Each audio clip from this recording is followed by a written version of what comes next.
Sud Radio Regard de Femme, Michel Vianès. Et nous retrouvons donc Michel Vianès atterré par ce qu'elle vient d'entendre. Bonjour Michel. Bonjour Jean-Marie, oui c'est insupportable ces violences envers les femmes sans fin et sans être pénalisées. Effectivement, que ce soit des violences d'ailleurs envers les femmes ou même envers les hommes, ça aurait pu puisque c'était des violences politiques. Mais à plus forte raison, vous avez raison de le souligner. Michel Vianès, on vous retrouvera tous les jours comme l'an dernier évidemment à 7h20 le samedi, présidente de l'organisation non gouvernementale Regard de Femmes. Vous revenez sur une affaire, j'allais dire plus grave, ça ne veut pas dire que la précédente n'est pas grave, mais celle-ci, elle est absolument épouvantable. Direction le Royaume-Uni, on parle du procès incroyable du champion du monde français Benjamin Mendy. Oui, donc il semble d'ailleurs qu'il s'agit à nouveau d'un prédateur riche, célèbre, qui considère les femmes comme des proies et qui doit faire tout à sa merci. Donc il est accusé d'une série de crimes par cette femme. Alors 8 viols, une tentative de viol, une agression sexuelle. Il y a 10 chefs d'accusation qui sont retenus contre lui sur des faits d'ailleurs qui se seraient déroulés entre octobre 2018 et août 2021 dans sa propriété, une propriété isolée dans la campagne anglaise. Il risque la prison à perpétuité. Et ce qui est important aussi, c'est qu'il est jugé aux côtés d'un autre homme. Son complice, son fixeur. Lui, Saha Maturi, qui est poursuivi lui aussi pour une série de viols et d'agressions. Évidemment, ils ont plaidé non coupable pour un procès qui doit durer 3 mois, donc il y a des affaires. Et alors au Royaume-Uni, la première semaine est dédiée à l'accusation. Et donc l'avocat de l'accusation a annoncé qu'il y aurait les témoignages de 13 femmes différentes. Et donc cette accusation donc, a présenté donc, justement Mendy comme un prédateur ayant abusé de victimes. Alors là je cite le procureur, vulnérable, terrifié et isolé. Quant à son ami Maturi, fixeur. Et sa fonction, c'était justement de trouver des femmes et de créer des situations où elles pouvaient être violées et agressées sans problème. Alors on parle évidemment de Benjamin Mendy, qui en plus était un des champions du monde les plus populaires de l'équipe de France championne du monde de 2018, plutôt sympathique, rigolard.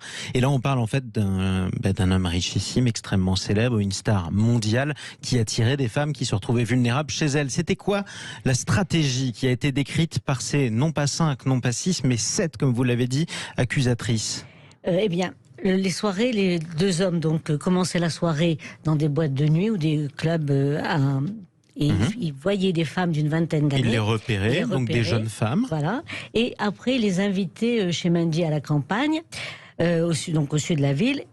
Elles étaient déjà ivres, donc il y avait beaucoup de jeux alcooliques. On est dans une demeure luxueuse mais isolée et ça a toute son importance. Bien sûr, d'autant plus qu'il y avait un chemin rural sans éclairage public. Là, je cite aussi l'accusation. Le village le plus proche est à 15 minutes à pied et cet emplacement isolé et l'impossibilité d'aller à pied ont renforcé donc justement l'impression de ces femmes d'être piégées ou isolées.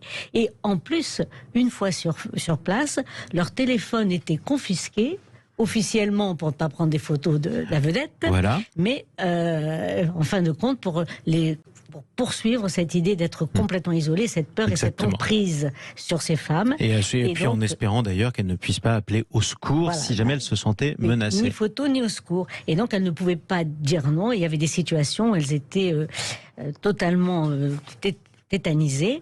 Et donc, comme d'ailleurs chaque fois qu'il y a un viol, et donc les témoignages de ces femmes sont glaçants. J'ai pas d'autres mots. On est vraiment dans une scène et un décor de film, de thriller, de film d'épouvante. C'est terrible. Tout à fait. Et alors elles refusaient d'avoir des rapports sexuels. Elles ont dit non plein de fois. Et malgré cela, elles ont été violées à plusieurs reprises. Oui, évidemment, dans la même journée ou dans la même nuit, par le même homme ou par les deux. Absolument épouvantable. Parlons de la parole des victimes dans ce procès, Michel. Alors ça, c'est quelque chose qui me choque énormément. Donc, outre-Manche, d'abord, lors des procès pénals, c'est un jury qui détermine la culpabilité ou non de l'accusé, c'est pas des magistrats.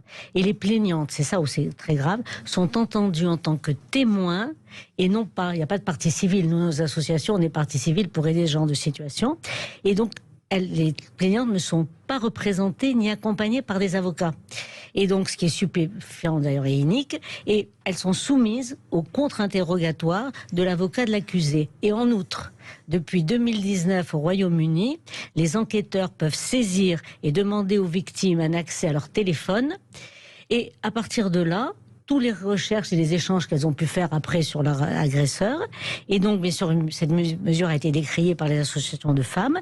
Et donc, dans le cas du procès Mindy, chaque fois que les femmes parlent, eh bien, les avocates de Mindy vont trouver des prétextes pour justement invalider leur témoignage. Tant et si bien que vous nous décrivez en tout cas une situation judiciaire outre-Manche où, mais d'après vous, en tout cas, les droits de la défense, notamment les droits des victimes, ne sont pas aussi bien respectés qu'en France, alors même qu'on a des progrès à faire de notre côté. Exactement, on en est loin de l'Espagne en particulier. En tout cas, le combat continue. Merci beaucoup, Michèle Vianès, pour cet éclairage sur ce procès absolument épouvantable. On vous retrouvera samedi prochain, je le disais, à 7h20 sur Sud Radio pour un nouveau Regard de femme, on espère, un petit peu plus joyeux. Allez, essayons de nous remonter le moral. Tout de suite, on part dans l'Ouest.